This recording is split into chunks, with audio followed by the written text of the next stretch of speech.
Good morning, students. How are you today? I hope you will fine. Yeah, you will health. Yeah. Okay. Before we start the lesson this morning, we pray to our God. Yeah. Pray. Begin.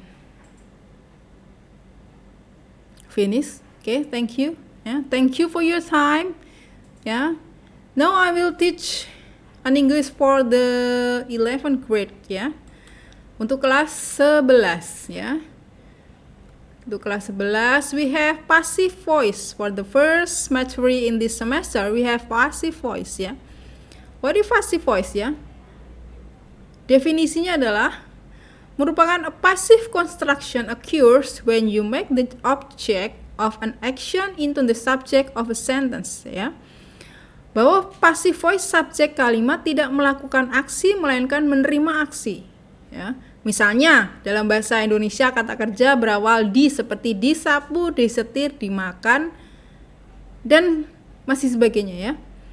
Kemudian hal ini juga berlaku dalam an English language. So the kata kerjanya biasanya akan ditambahkan akhiran ed, n, d, t, n, or na. Contohnya misalnya some flower are planted by my parents.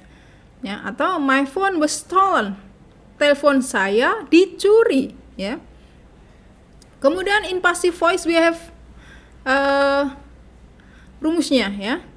Kemudian rumus ini lebih mengutamakan grammar sehingga kamu bisa menyesuaikannya dengan kondisi dan waktu yang kamu alami.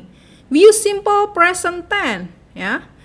Simple present tense have three rumus. Ya, 3 rumus. Pakai is, am, are, verb 3 ya. He is beaten by all his competitors ya.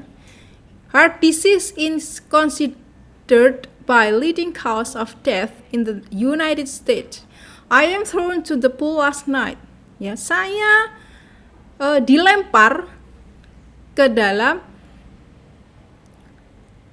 kolam renang tadi malam ya.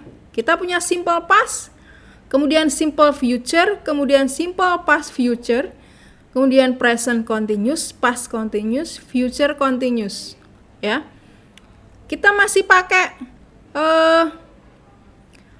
untuk passive voice ini kamu harus mempelajari tenses terlebih dahulu ya. Ada 16 tenses in English that you can learn ya. Bisa dibuka itu di in your dictionary. Di dictionary biasanya yang tengah atau yang belakang itu biasanya ada. Atau bisa kamu cari di buku bahasa Inggris ya. 16 tenses apa saja, isinya apa saja. Nah, itu bisa dipelajari ya. Sudah ada contoh-contohnya di situ, bisa memudahkan kalian. Or if you don't know, you can ask your English language teachers ya. Bisa tanya guru bahasa Inggrisnya ya. Don't be ashamed to ask. Jangan malu untuk bertanya. If you don't understand, tanya ya. Now, we have conditional sentence tipe 1, 2, 3 ya. Conditional sentence, apa itu conditional sentence? Conditional sentence itu kalimat pengandaian. In English there are tipe 1, 2, and 3 ya. Namanya kalimat pengandaian, sesuai dengan namanya kalimat ini belum terjadi dan belum terlaksana karena still berandai-andai. But one thing you should know, that conditional sentence have a kind of type that different condition ya. Pengertiannya dulu coba. Majemuk secara sederhana conditional sentence merupakan kalimat majemuk yang berisikan kondisi mengenai sebuah pengandaian, imajinasi atau suatu kejadian yang belum terjadi, have not happened yet ya. Dalam kalimat bahasa Inggris diawali dengan if ya. If. Biasanya kalau kalian bicara tentang pengandaian, misalnya in your life, biasanya jika saya punya uang banyak, maka saya akan pergi berkeliling negara ya. If I have a lot of money, I will go to the world. Ya, around the world, berkeliling dunia ya. Kemudian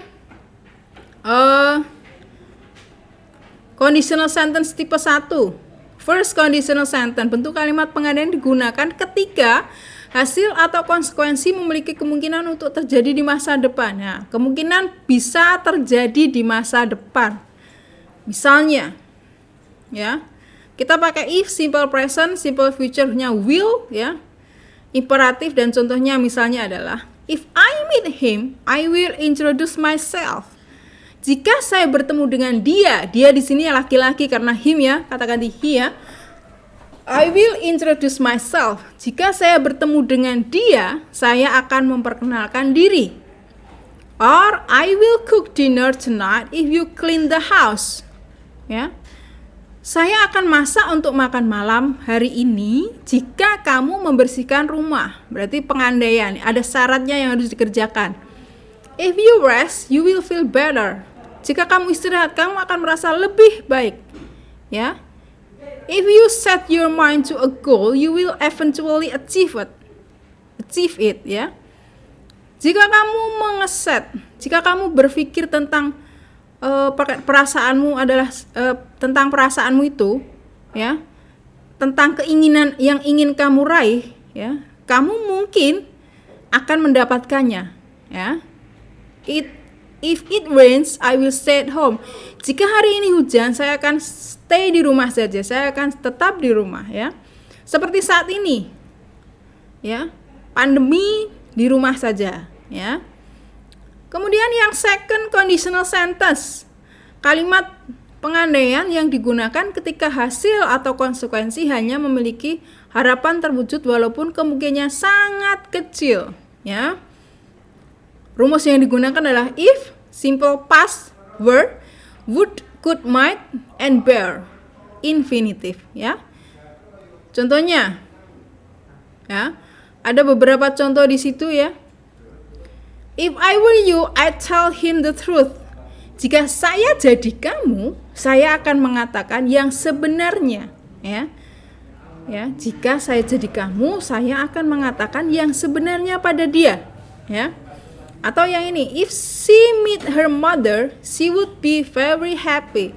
Jika dia bertemu ibunya, dia akan sangat senang, ya. Ya, jika bertemu, ya, ibunya, dia akan senang, ya, pengandaian, ya. Kemudian conditional sentence tipe 3. Third conditional sentence merupakan sebuah kalimat pengandaian ketika sebuah kondisi tidak mungkin terwujud sama sekali, ya. Tidak terwujud sama sekali, atau mustahil, atau just a dream, just your imagination, ya. Kita menggunakan past perfect yang dilengkapi dengan modal auxiliary seperti would, could, and should. Rumus yang digunakan if, past perfect, would, should, could, might, have, and past participle. Misalnya, if I had locked the car, the thief wouldn't have stolen my car. Jika saya mengunci mobilnya, pencurinya tidak akan mencuri mobil saya, ya. Ya. Kemudian,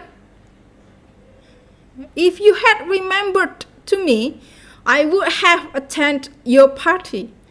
Jika kamu mengingat untuk mengundang saya mungkin akan mendatangi pestamu, ya. Itu tadi adalah conditional sentence tipe 1, 2, 3. You can ask your English teachers, ya, if you don't understand this, ya. Kemudian report. What is report text? Ya, report text adalah report text sama seringkali report text disamakan dengan descriptive text. Report text itu termasuk dalam descriptive text yang memiliki fungsi untuk menggambarkan sesuatu baik benda, makhluk hidup atau fenomena umum. Ya. Kemudian memberi informasi secara umum seperti kekuatan dan fungsinya secara umum. Report lebih ke laporan, ya. Lebih ke laporan. Kalau deskriptif itu lebih mengenai objek, ya. Atau report text sometimes we can call it informational report, ya. memberikan informasi tentang suatu peristiwa atau situasi setelah diadakannya investigasi dan melalui berbagai pertimbangan. Ya. The point is, in report text, ya, biasanya berisikan fakta-fakta yang terdapat dibuktikan secara ilmiah. Ya. What is the purpose? Tujuannya menyampaikan informasi tentang sesuatu secara apa adanya sebagai hasil pengamatan sistematis atau analisis, ya. Struktur teksnya we have two, ya, general classification sama description, ya. You can read it later, ya. Ya, report text, kalimat information text, ya. Now we have cause and effect. What is cause and effect? Ya. Penjelasannya, definisinya adalah paragraf yang berisi analisa penulis tentang sebab akibat. Ya. Kemudian generic structure-nya, gagasan utama, topic sentence, ya. Kemudian supporting detail, kemudian concluding sentence. Kemudian language form-nya kita pakai past tense, present tense, atau future tense, ya. Do, misalnya transisi pakainya due to, because, consequently, and etc. ya. You can see the example of cause and effect paragraph, ya. These two, ya. And you can read it later, ya.